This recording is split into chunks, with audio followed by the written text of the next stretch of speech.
কৃষ্ণ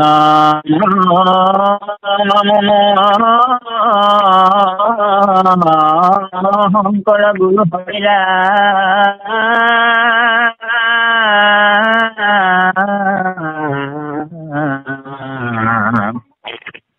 হৰিৰা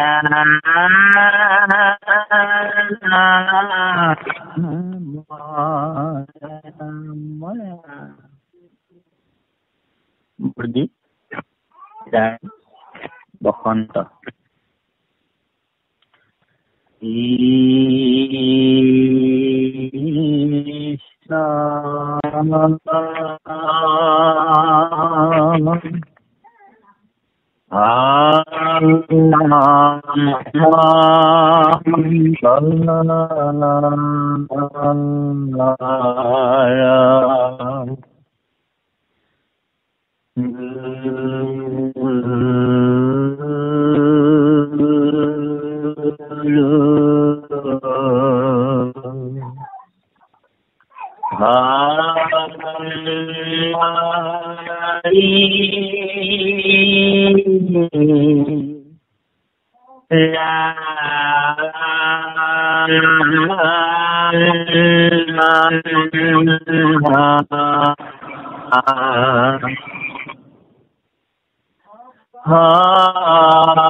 বিৰহ বিধা পৰি নাম হৰি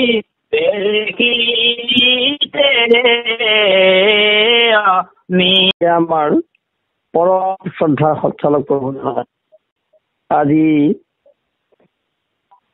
কোনোদিনে পৰিৱেশন নকৰা এই বসন্ত ৰাগৰ বৰগীত ভাগি নতুনকৈ আদি পৰিৱেশন কৰি আমাৰ সমস্তকে শ্ৰৱণানন্দ প্ৰদান কৰাৰ লগতে মহাপুৰুষ গুৰুজনাৰ যি ভাৱাদৰ্শ এয়া তত্ত্বগধুৰ কথা এইখিনি আমাক অৱগত কৰালে প্ৰভুজনালৈ আমি কৃতজ্ঞতা সহকাৰে ভক্তি ভৰাক্ষা অৰ্পণ কৰিলো আৰু তেওঁৰ সুস্বাস্থ্য দীৰ্ঘায়ু কামনা কৰি আমি সমস্তজনে তেওঁৰ সেৱাৰ প্ৰাৰ্থনা প্ৰভু অন্তৰচৰণলৈ সৈধনৰ সৈতে অৰ্পণ কৰা হওক। কৃষ্ণ মাধৱ হৰি মাধৱ। আমি এই অনুষ্ঠানটিৰ জৰিয়তে আজি এই বৰগীত ফাঁকিৰ বিষয়বস্তু আমি জানিবলৈ যৎপৰোনাস্তি চেষ্টা কৰা হৈছে। সেয়ে আজি আদৰণি ৰূপেৰে হ'ল এই গীত ফাঁকিক আমি নিৰ্ধাৰিত কৰি ৰখা হৈছিল আৰু সেই উপলক্ষে আজি গীত ফাঁকিত পৰিৱেশনো হ'ল। আৰু সেই গীত ফাঁকি সৰল অৰ্থ আমি তাকে জানিব বিচাৰিছো। এই আমাৰ তিনিচুকীয়া জিলা শাখাৰ পৰম মহন্ত প্ৰভুজনাৰ এই ভক্তি প্ৰদীপ মহামহন্ত বিশেষক প্ৰভুজনাক ইয়াৰ বিষয়বস্তুনো কি অকণমান আমাক দাঙি ধৰিব সেইটো প্ৰভুজনাৰ চৰণলৈ সেৱাজন প্ৰভু। সকলোৱে জানো যে এয়া বসন্ত ৰাগটো সাধাৰণতে আমাৰ শংকৰী সংগীতৰ যিমানবিলাক পুথি আছে সকলো বিলাকতে এটা কথা স্পষ্টকৈ লিখা আছে যে গান সময়টো দিনৰ 12 বজাৰ আগে পাছে, মানে ধৰক 11:30 পৰা 12:30 এনেকুৱা সময়ৰ ভিতৰত আমাৰ এই বসন্তৰ আগভাগ গাব। বসন্তৰ আগভাগৰ অকমান দীঘলীয়া আৰু যথেষ্ট নামা আছে। সেইকাৰণে এই গীতভাগ বৰকৈ খুব বেছি তেনেদৰে প্ৰয়োগ নহয়। কিন্তু আমাৰ সাধাৰণতে ইয়াত প্ৰয়োগ কৰিব পাৰিলে নিশ্চয় ভাল হ'ব। কাৰণ আমাৰ কেতিয়াবা নাম এনেকুৱা হয় আমাৰ নামৰ অনুষ্ঠানবিলাকত গৃহস্থী ঘৰত নাম পাতিছে, ভকত আহি পাওঁতে 11 বাজি পাৰ হৈ গ'ল, হ'ল। তেতিয়া আকৌ কোনোবা এজনে শ্যাম ৰাগ গালে, কোনোবা জনে কল্যাণ ৰাগ গালে, কোনোবা জনে ললিত ৰাগ গালে, এনেকে পাৰ কৰে। কিন্তু আমি প্ৰকৃততে এই বিভাগৰ আচৰণটো আমি কৰোঁ খুব ভালকে অকণমান যদি এইখিনি অনুশীলন কৰোঁ তেতিয়াহ'লে আমি 12 বজাৰ আগে পিছে সুন্দৰকৈ গীত গাব পাৰোঁ। গতিকে বসন্তৰ আগৰ কথাটো আমাৰ ভকতৰ মাজত আলোচনাযোগ্য আৰু আলোচনাৰ আগত লৈ আমি অলপমান চৰ্চা ব্যাহত ৰখাটো ভাল আমি ভাবোঁ। কাৰণ আমাৰ যিমানবিলাক আধাৰ গ্ৰন্থ আছে এই সকলোতে দিনৰ 12 বজাৰ আগে পিছে এইভাগ গীত গাব লাগে বুলি আমাক কোৱা আছে। ভাল বাৰু সমস্ত ইয়াতে এনেকুৱা কৈছে নৰহৰি তৰণ উপায় না সকলো বিষয় লোভায়। আমি যিভাগ উঠি লৈ পেলাই শ্ৰীমন্ত শংকৰ সংঘৰ যিভাগ বৰ্গীয় পুথি কৈছে শব্দটো কত ঐকাৰ দ্বিতীয় তাতেকাৰ অৰ্থাৎ কৈছে মানে কোৱা বুজাইছে, ব্যাখ্যা কৰা বুজাইছে, মুখেৰে কোৱা বুজাইছে। কিছুমান পুথিত আকৌ কত ঐকাৰ প্ৰথম তাতেকাৰ আছে। এতিয়া আমি যিহেতু এই দুভাগ শব্দ তেনেদৰে পাইছো আৰু যিহেতু আমি শ্ৰীমন্ত শংকৰদেৱ সংঘৰ যিভাগ পুথি তাত দ্বিতীয় স্বৰ আছে, গতিকে দ্বিতীয় স্বৰ হিচাপে আমি গ্ৰহণ কৰিছো। কিন্তু দ্বিতীয় স্বৰ বুলি ক'লে মানে কোৱা বুজাব, যেনে কৈছে নৰহৰি। নৰহৰি শব্দটোৰ আকৌ অৰ্থ পোনপটীয়াকৈ নৰসিংহ। নতুবা নৰহৰি বুলি কৈও প্ৰভু ভগৱন্ত যিজনে সগুণ সাকাৰ ৰূপে ভগৱন্ত কৃষ্ণই আহি শ্ৰীকৃষ্ণ ৰূপ ললে, সেইজনো নৰহৰি একেজনে। অৰ্থাৎ কৈছে নৰহৰি তৰণ উপায়। কোৱা হৈছে যে এই ভগৱন্ত কৃষ্ণ সমস্ত তৰণৰ উপায়। কিন্তু ইয়াতে এটা কথা আছে, যদি প্ৰথম স্বৰ হয় কৈছে নৰহৰি তৰণৰ উপায়, নাশৰ সকল কৈলো বিষয় লোহাই, প্ৰথম যদি হৈ কৈছে, এতিয়া আকৌ বজাৱলী ভাষাত এইটো কেনেকে হ'ব যে হে প্ৰভু নৰহৰি বিষয়ত পঢ়ি সমস্ত হেৰুৱালো, এতিয়া কেনেকৈ তৰণি হ'ব তাৰ উপায় কোৱা। অৰ্থাৎ এটা কৈছে প্ৰত্যুষ যদি হয় তেতিয়াহ'লে কেনেকৈ বুজাব, কেনেকৈ তৰণি হ'ব। কিন্তু ইয়াত দ্বিতীয় স্বৰ হিচাপে আছে, গতিকে দ্বিতীয় স্বৰ হিচাপেই কথাখিনি পাতিছে যে হে প্ৰভু ভগৱন্ত, হে প্ৰভু নৰসিংহ, হে প্ৰভু নৰহৰি। কোৱা হৈছে মানে ইয়াতে আমাৰ শংকৰ প্ৰভু হৰি তাৰ শংকৰে কৈ আছে। শংকৰে কৈছে যে প্ৰভু ভগৱন্তই তৰণৰ উপায়। আৰু যিহেতু আমি এতিয়া সমস্ত বিষয়ত লিপ্ত হৈ আমি যিখিনি আমাৰ পাবলগীয়া আছিলে, শুদ্ধভাৱে অৰ্জন কৰিবলগীয়া আছিলে, ভকতিৰ পন্থত গৈ আমি সেইখিনি আহৰণ কৰিব লাগিছিলে, সেই সমস্ত আমি বিষয়ত সেই বুলি কৈছে। এতিয়া পৰ অংশটো আমি দেখিছো যে অথিৰ জীৱন ধন যৌৱন দেহ, সুন্দৰ সুত কিছু নোহে কেহ। এতিয়া কেহ শব্দটোৱে কোনো বা কেহ, আচলতে আমাৰ যিহেতু জীৱন ধন এই দেহৰ যি গৰিমা সেইবিলাক তেনেই অনিত্য, সেইবিলাক একেবাৰে অস্থায়ী। আৰু সুহৃদ বুলি যাক ভাবিছো, সুন্দৰ বুলি যাক ভাবিছো, পুত্ৰ বুলি ভাবিছো, সেইবিলাকো কোনো নহয়। এইকাৰণেই নহয় যে এইখিনিতে সেইসকলে আমাক ভগৱন্তৰ যি কাষ চাপিবৰ বাবে আমাক প্ৰয়োজন, সেইখিনি অনিত্য বস্তুৱে আমাক আঁতৰাইহে ৰাখিছে।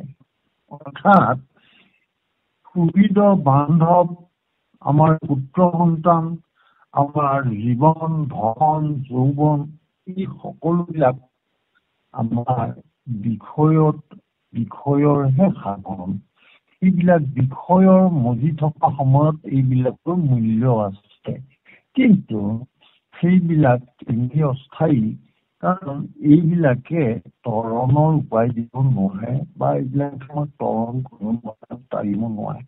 একমাত্ৰ নৰহৰি প্ৰভুৱেহে কৰিব পাৰিব। এই বস্তুটো কৈছে প্ৰেক্ষিতে অমিয়া ৰস বিষ পৰিব। প্ৰেক্ষিতে মানে দেখোতে, মানে ওপৰৱাকে চাওঁতে এই যিবিলাক বিষয়ত, এইবিলাক প্ৰভু ধন সম্পত্তি, ধন জন যৌৱন, এইবিলাক ওপৰুৱা দৃষ্টিত প্ৰেক্ষিতে একেবাৰে অমিয়া ৰস, বৰ ভাল লাগে। কিন্তু ইয়াৰ যিটো পৰিণাম সেইটো হ'ল বিষময়।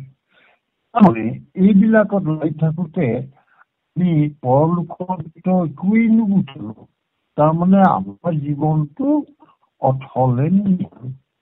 সেইকাৰণে কৈছে প্ৰেক্ষিতে অমিয়া ৰস বিষ পৰিণাম। দেখিলে এইবিলাক হৈছে একেবাৰে অমিয়া ৰস, পুত্ৰ পুত্ৰা ধন সম্পত্তি গোটেইবিলাক কিন্তু এইবিলাকৰ পৰিণাম ইয়াত লুটি খাই থাকোঁতে আমি যিহেতু পৰলোকৰ বিত্ত সংগ্ৰহ নকৰিলোঁ, প্ৰভু চৰণত শৰণ লৈ ভক্তি আচৰণ নকৰিলোঁ, গতিকে আমাৰ ইয়াৰ পৰা আমি জীৱনটো অথলে নিলোঁ। পুথিয়ে মজাইলোঁ মন মেলি যাম। হে প্ৰভু, এইবিলাকতেই মোৰ মনটো মজাই পেলালো। এইটো বৰ ডাঙৰ কথা হ'ল। জীৱনটো এনেই পাৰ কৰোঁ, কিন্তু ইয়াৰ যে বিষময় পৰিণাম সেই কথাটো গমেই পালোঁ। নিৰ্মল বিষবিপ কামিনী লোক তাহু পৰল মেৰি এই মন মোহ। নিৰমিত মানে সৃষ্টি হ'ল, নিৰমিত সৃষ্টি হ'ল। বিষবিম্ব আচলতে এই ধৰক সূৰ্যটোক চাওঁতে যদি অলপ কম আভাৰে যেতিয়া সূৰ্যটো অলপ বিকশিত হয়, তেতিয়া চাৰিওফালে এটি মৰলৰ দেখা যায়, যিটো জোনবাইৰ ক্ষেত্ৰত চন্দ্ৰৰ ক্ষেত্ৰত দেখা যায়। এতিয়া গোটেই বিষয়ৰ যিখিনি এই বিষপাশ্ব, এই বিষয় সংসাৰ সুখৰ কথা ভাবোতে তাৰ কথাটো যদি কেন্দ্ৰত থাকে, তাৰ চাৰিওফালে এই পৰিণাম হিচাপে তাৰ বিষপাশ্ব বিয়পি পৰে। অৰ্থাৎ এই বিষয় সুখৰ কথাটো ভাবোতে পুত্ৰ ধন যৌৱন এইবিলাক পাৰ কৰি থাকোঁতে সেই সুখক কেন্দ্ৰ কৰি চলোতে সেই কেন্দ্ৰৰ চাৰিওফালে ৰূপাত বিষবাষ্প জমা হৈ যায়। সেইটোকে কৈছে নিৰমিল বিষবিম্ব কামিনী লোহ। এই লোভ অৰ্থাৎ কামিনী মানে লোভনীয়, অৰ্থাৎ কামিনী হৈছে যি সদায় আকৰ্ষণ কৰি ফুৰে। এতিয়া ধন টকা পইচা পুত্ৰ সুখ ৰমণী সুখ এই গোটেইবোৰ কামিনী। এই লোহ মানে লোভ। অৰ্থাৎ আমাৰ এই যিবোৰ বিষয় সুখ, এই সুখে আমাক লোভাকৃষ্ট কৰে আৰু তাৰ যি ফল সেই বিষয়ৰ চাৰিওফালে যে বিষবাষ্প জমা হৈছে সেইটো কথা আমি গমেই নাপাওঁ। এই বিষবাষ্পই হৈছে বিষবিম্ব। তাহু পৰল মেলি এই মন মোহ। সেইটোকে বুজি এই বিষবাষ্পৰ মাজতে মোৰ মনটো মজ্জিত হৈ গ'ল। অৰ্থাৎ বিষয়ৰ সুখটো অনিত্য বুলি নাজানিলেও আৰু ইয়াতে অন্য সুখ পাইছো বুলি ভাবি পৰলোকবিদ হিচাপে একো নুবুটালো, ভগৱানৰ চৰণত শৰণ লৈ ভকতি নকৰিলো। আটাইতকৈ ডাঙৰ কথা জীৱনটো কেনেকে পাৰ কৰিলো, যিটো আছিল অমূল্য জীৱন। এই জীৱনটোত আমি ঈশ্বৰক চিন্তা কৰাৰ মূল কথাটো আছিল প্ৰয়োজন, কিন্তু সেইটোকে আমি নকৰি পেলাই তাকো পৰল মেৰিয়ে মন এইটো গম নাপায়। ইয়াৰ মাজতে মোহিত হৈ একেবাৰে হাবুডুবু খাবলৈ ধৰিলে এই বিষবিম্বৰ মাজত সোমাই গ'ল। অৰ্থাৎ বিষয়ৰ মাজত সোমাই পৰি একেবাৰে বিষবাষ্পৰ মাজত সোমাই লৈ সেইটোতে সাঁতুৰি নাদুৰি জীৱনটো পাৰ কৰিলে। সেইবুলি কৈছে তাকৰ চাৰিতে সহন আহি ঠিক গৰুৱা বনৰ বাৰ হৈ ধিক। এতিয়া বৰ আচৰিত কথা, তাকৰ চুৰাইতে এই যে বিষ আস্বাদন চাৰিওফালে যে বিষবাষ্প বিষয়ৰ তাকৰ চুৰাইতে সেইটো অতৰাবৰ সখন আহি ঠিক শক্তিয়েই নাই। এতিয়া যি প্ৰচণ্ড বিষয়ে আগুৰিলে সেই বিষবাষ্পই আগুৰি পেলালে, সেই বিষবাষ্প কিন্তু অতৰাবৰ কাৰণে চুৰাইতে তাক অঁতৰাবৰ কাৰণে শক্তি মানে সেইখিনি অঁতৰাৰ যি ক্ষমতা সেইখিনি নাই। অৰ্থাৎ বিষয়ে পায়েৰে খাব বা উপায় নাই, একেবাৰে টানি পেলাই ভালকে বিষয়ে বান্ধি পেলাই। গতিকে গৰুৱা মনোৰথ বাঢ়ি ধিক। গৰুৱা মানে অতি গম্ভীৰ। গৰুৱা শব্দটোৱে অতি গম্ভীৰ, যিটো কেতিয়াও পূৰ্ণ নহয়, যিটো অপূৰ্ণ কাম, অৰ্থাৎ যিটো কেতিয়াও সম্ভৱ নহয়, তেনেকুৱা মনোৰথ, অৰ্থাৎ মনৰ কামনাটো তেনেকুৱা। এই বিষয়ত গৈ থাকোঁতে গৰুৱা মনোৰথে গা কৰি উঠে, বাঢ়ি গ'ল, অধিক হৈ পেলাই যিটো মনোবাঞ্ছা কোনোদিন পূৰ্ণ নহয়, বিষয়ত থাকোঁতে আনকি সেইটো লাগে বুলি মনে একেবাৰে ধৰি ল'লে এইটো লাগে। এতিয়া উদাহৰণস্বৰূপে গৰুৱা মনোৰথ এনেকুৱা, আমি যদি কওঁ যে আমাক চন্দ্ৰটো আনি থব ঘৰৰ সকলো আছে, গাড়ী ঘোঁৰা, ঘৰ দুৱাৰ, চৌহদ আছে, ফুলনি বাৰী আছে, হেলিকপ্টাৰো আছে। এতিয়া এইবোৰ গোটেই হ'ল, যেতিয়া মোক এতিয়া চন্দ্ৰটো লাগে, মই চোতালত চন্দ্ৰটো থব লাগে। এই চন্দ্ৰটো থম বুলি মনত জেদ কৰিলে বিষয়জনৰ মনোভাৱটো সেইটোৱেই। চন্দ্ৰটো বাৰু কেতিয়াবা আমি চোতালত থব পাৰিব নেকি? নিশ্চয় নোৱাৰে। কিন্তু বিষয়জনে ভাবে যে মই পাৰিম চাগে, মোক লাগে এইটো। অৰ্থাৎ এইটোৱেই হৈছে গৰুৱা মনোৰথ, যিটো কেতিয়াও সম্ভৱ নহয়, তেনেকুৱাটোকে লাগে বুলি জেদ কৰি সেইটোকে বিচাৰি ফুৰাটো বিষয়ীসকলৰ লক্ষ্য। কাৰণ তেওঁ যি বিচাৰিছে, প্ৰথমে তেওঁ ঘৰ দুৱাৰ, টকা পইচা, ধন সম্পত্তি, পুত্ৰ পৰিবাৰ সকলো হ'ল। এতিয়া কৈছে মোৰ সকলো হ'ল চাৰিওফালে, এতিয়া মই ধুনীয়া ঘৰৰ সন্মুখত ফুলনি বাৰী, তাতে মই চন্দ্ৰটো আনি থওঁ, মোক লাগে। এই চন্দ্ৰটো কেতিয়াও নাপাওঁ।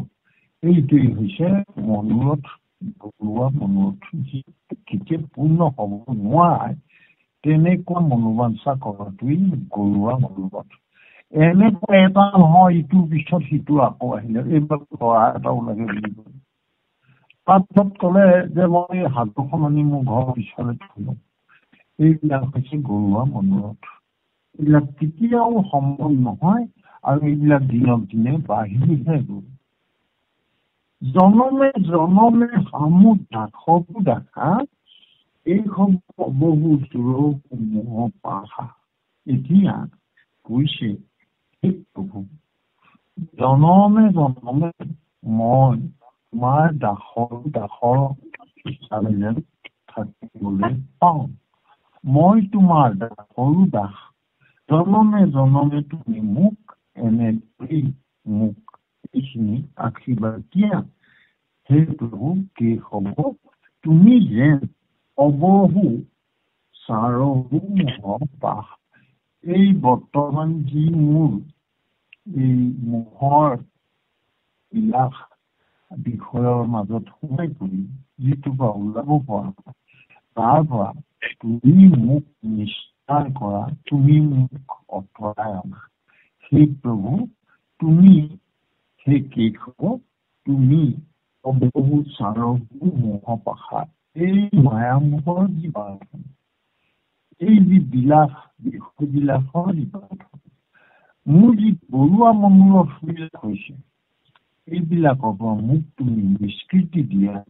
মই যেন প্ৰভু কি হ'ব, তোমাৰ চৰণত যুগে যুগে মোক তুমি দাস হিচাপে সেই প্ৰভু কি হ'ব, তুমি মুক্তি পাবা। সমনক লাই জীৱ বৰ দূৰ। এতিয়া অকমান কথা মন কৰিব লাগিব। সমনক লাই জীৱ বৰ দূৰ। এতিয়া সমন মানে হৈছে যম মানে ইয়াতে মৃত্যু। সমনকল লাগি জীৱ বৰ দূৰ।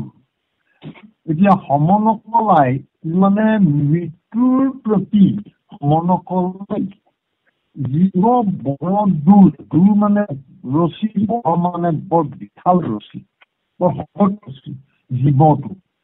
অৰ্থাৎ যিদিনাই মনুষ্যই জন্ম লয় তেওঁৰ একেবাৰে মৃত্যুৰ লগত ডাঙৰ ৰছীৰে তেওঁক বান্ধি পেলালে। কথাটো অতি গভীৰ। যিজনে জন্ম হ'ল সংসাৰত সেইদিনাৰ পৰাই এডাল বৰ ডাঙৰ ৰছীৰে মৃত্যুৰ সৈতে এইটো মূৰত মৃত্যু আছে আৰু এইটো মূৰত এই জীৱটো আছে। জীৱটোকো বান্ধিলে সেই একেডাল ৰছীৰে নি সেই মৃত্যুৰ লগত বান্ধিলে। মানে জীৱটোৱে সেই পথে গৈ গৈ মৃত্যু হ'বই লাগিব। সেইটো কৈছে সমনকলাই জীৱ বৰ দূৰ। দূৰ মানে ৰছী।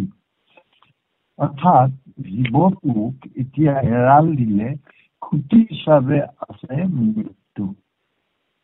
মৃত্যুৰ ওচৰলৈ লাহে লাহে আগবাঢ়ি যাবই লাগিব, কোনো ৰক্ষা নাই। এই বৰ দূৰ, বৰ মানে বৰ ডাঙৰ, দীঘল, শকত আৰু বৰ শক্তিশালী। দূৰ মানে ৰছী। এৰাল দিলে আৰু জীৱত পঢ়িলে সংসাৰ লগে লগে মৃত্যু কেন্দ্ৰ কৰি পেলাই বৰ ডাঙৰ ৰছীৰে জীৱটোক বান্ধি পেলালে, এই দেহটো বান্ধি পেলালে। সকলো কহৰ হৰি সেও দিয়া হে হৰি, হে মোৰ আত্মা, হে মোৰ পৰমাত্মা, হে মোৰ ঈশ্বৰ, হে মোৰ প্ৰাণপ্ৰভু। শংকৰে কৈছে মই যেন তোমাৰ সদায় সেৱক হৈ থাকিব পাৰো। ভগৱন্তক কৈছে। কাৰণ জীৱসমূহৰ হৈ কৃপালু গুৰুজনাই এনেদৰে কৈছে, আমাৰ ঈশ্বৰ কল্যাণৰ কাৰণে এনেদৰে কৈছে। আমি জন্ম হৈ যিদৰে লিপ্ত হৈ আগবাঢ়ো, সেই একেটা উঠা উদ্দীপনাৰে ঈশ্বৰক ভাবো নোৱাৰো। আচলতে আমি ভাবিব লাগে। গুৰুজনাই আমাক এই কথাটোকে আগবঢ়াই দিছে। আৰু আমি এনেদৰে যদি আগ নাবাঢ়ো তেতিয়াহ'লে সেই বিষয়ত পতিত এনেকুৱাকে হ'ব, আমি আৰু কোনোদিন এই সংসাৰ চক্ৰৰ পৰা মুক্তি নাপাম। এইটোৱে যাতে নহয় তাৰ গুৰুজনাই আমাক কৈছে। আৰু এতিয়া এইখিনিতে কথা আমি আৰু পাতিবলগীয়া আছে। আমি আগতেই কৈছিলো বসন্ত ৰাতিৰ দিনৰ আগে দুপৰীয়াৰ আগে মানে একদম 12 বজা 12:30 বজা 11:30 একদম মধ্যাহ্ন সময়ত গায়। এই বিভাগৰ অৰ্থৰ লগত ইমান মিল আছে। এজনে সৰু কালতে ঈশ্বৰক নাপালে, কিন্তু তেওঁ এতিয়া বয়স, তেওঁ মাজভাগ পালে, এতিয়া আৰু কোনো উপায় নাই। তেওঁ এইখিনি সময়তে গুৰুজনাই যদি সকীয়াই নিদিয়ে তেওঁ গোটেই জীৱনটো তেনেকেই পাৰ হ'ব বিপদত সোমাই দিলে। গতিকে এই দুপৰীয়া সময়তেই জীৱনৰ মাজভাগতেই ঈশ্বৰলৈ মনত পেলাই দিছে গুৰুজনাই। সেইকাৰণে বসন্তৰ আগেই গীতভাগ কৈছে। ইয়াতে বা সমস্ত আইসকল গুৰুজনা আমাৰ অতি কৃপালু। আমাক গুৰুজনাই সদায় আমাৰ কল্যাণৰ কাৰণে কৈছে। আমি এইখিনি ল'ব লাগে ভকতৰ সংগত থাকি। আৰু সকলো সময়তে যিমানবিলাক গীত, যেনে যি ৰাগেই নহওক, যেনে জুই নহওক, সকলোতে এটা কথা স্পষ্ট, মনুষ্য হিচাপে একান্ত ধৰণে হৰিক ভৰসা কৰিব লাগে। আৰু বিষয়বিলাক আপোনা আপুনি লাহে লাহে আঁতৰিব। কাৰণ যেতিয়া প্ৰভু ভগৱন্তই দেখে যে তেওঁৰ ভকতজনে তেওঁলৈ সদায় মনত পেলায়, তেতিয়া সেই ভকতৰ যি জ্ঞান আৰু বৈৰাগ্য, এই সন্তান নিজে নিজে নিজৰ হৃদয়ত সেয়া উৎপন্ন হয়, সেয়া প্ৰতিষ্ঠিত হয়। এতিয়া জ্ঞানে কি দিব? এটা গতি দিব, যিটোৱে প্ৰভু ভগৱন্তৰ মুখামুখি হবলৈ সহায় কৰিব। আৰু বৈৰাগ্যই কি দিব? যে তেওঁ এই বিষয়ৰ লালসাৰ প্ৰতি সেই যুৱতীক লাহে লাহে অকণমান আঁতৰাই পেলাই হৃদয়ত প্ৰভুৰ চিন্তাৰ প্ৰতি মনত পেলাব। আমি কেতিয়াও মায়া ত্যাগ কৰিব নোৱাৰো, এই খাটাং। কাৰণ আমি গুণ বিশিষ্ট সতৰাজতমৰ সৃষ্টি কৰিয়েই লৈছে প্ৰথমে। তাতকেও ডাঙৰ কথা পঞ্চতন্মাত্ৰ দিলে, যাৰ বাবে আমি মনটোক ক'বলগীয়া হ'ল। মনে আকৌ কি কৰিলে? এইবিলাক বস্তু লাগে, লোভ মোহ কাম ক্ৰোধ। জনমে জনমে আমি যেন প্ৰভু ভগৱন্তৰ দাস বা সেই দাসৰ দাস হ'ব পাৰো। এনেদৰে প্ৰভু ভগৱন্তই কৃপা কৰিলেহে আমাৰ মাজত হোৱা সংসাৰৰ যি বিষয় বাসনাৰ যি আমি পতিত হোৱা অৱস্থা, সেই অৱস্থাৰ পৰা আমি মুক্তি পাম।